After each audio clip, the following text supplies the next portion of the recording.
Pax et Bonum. Semoga Tuhan menganugerahkan damai sejahtera kepada kita semua. Ibu bapak, saudari-saudara, dan adik-adik yang dicintai Tuhan. Kaisar Konstantinus Agung memandang perlu membangun sebuah rumah ibadah yang besar dapat menampung banyak umat. Maka di atas lahan milik keluarga Lateran dibangunlah sebuah basilika yang kita kenal sekarang.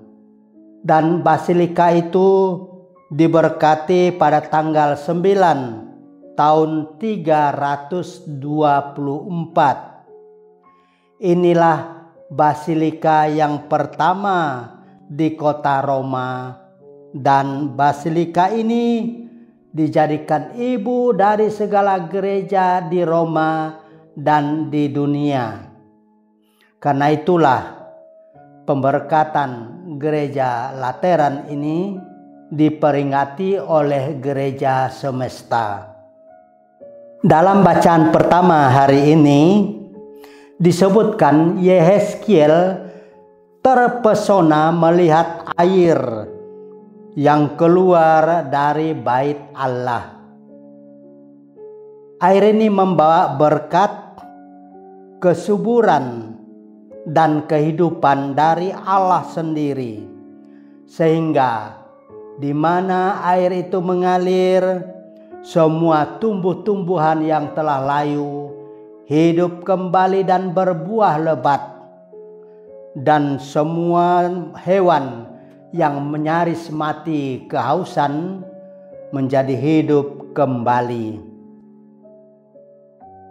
Air ini yang awalnya hanya sebatas mata kaki berubah menjadi sebuah sungai yang dalam dan menghidupkan segala sesuatu yang dilewatinya. Penglihatan Yehezkiel ini menunjukkan bahwa bait Allah adalah tempat tersuci, tempat paling sakral untuk menyembah Tuhan sebagai pusat kehidupan. Pembangunan ulang bait suci menandai terjadinya restorasi ibadah. Ketika Tuhan diutamakan, maka berkat-berkat mengalir seperti air yang meluap-luap dari bait suci. Demikianlah dari setiap gereja mengalir berkat dan kehidupan lewat sakramen-sakramen yang dilayankan. Umat beriman yang dikasihi Tuhan Yesus Kristus. Bacaan kedua dari surat Rasul Paulus kepada jemaat di Korintus menyebutkan bahwa jemaat atau orang-orang yang percaya kepada Kristus menyebut bahwa berubah menjadi sebuah bangunan rohani yang kudus karena menjadi tempat kediaman Allah. Dengan Yesus Kristus sebagai dasarnya. Karena itu Rasul Paulus berkata, "Kamu adalah bangunan Allah." Dengan metafora ini Rasul Paulus menunjukkan bahwa orang-orang beriman pada Yesus Kristus secara kolektif dibangun oleh Allah menjadi gereja yang hidup. Setiap orang yang berusaha membinasakan gereja akan berhadapan dengan Allah, dan ia akan dihancurkan oleh kuasa Tuhan.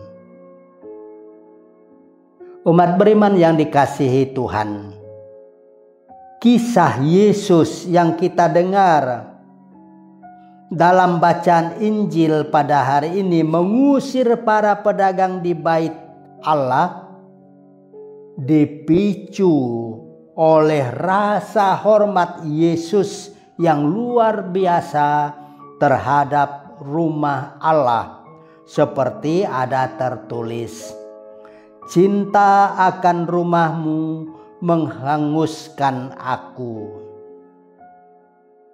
Yesus marah kepada para pedagang dan penukar uang di bait suci karena mereka menjadikan rumah ibadah sebagai tempat komersialisasi dan keserakahan dan mengganggu ibadah orang-orang yang datang dari jauh mencari Tuhan dalam keheningan.